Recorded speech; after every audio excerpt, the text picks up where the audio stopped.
মাঠে দুই দল প্রবেশ করছে ফিফা এবং ম্যাচ মোর্শেদ আলীকে ইনক্লুড করা হয়েছে। হামজার দারুণ একটা ভিশনারি থ্রু বল বাড়িয়েছিলেন সামনে জামাল ভুঁইয়া, তার কাছ থেকে বেশ ভালো একটা টাচ ফয়সাল আহমেদ ফাহিম, তার সাপ্লাই হেডারটা হবে কিনা ছিল।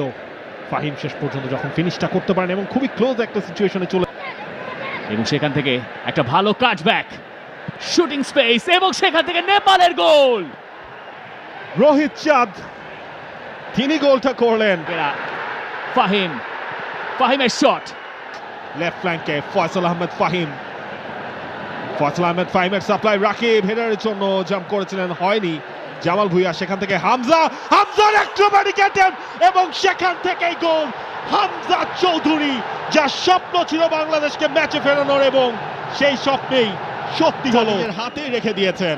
এক্স্যাক্টলি পরিষ্কার পেনাল্টি কিক। তার প্রান্তে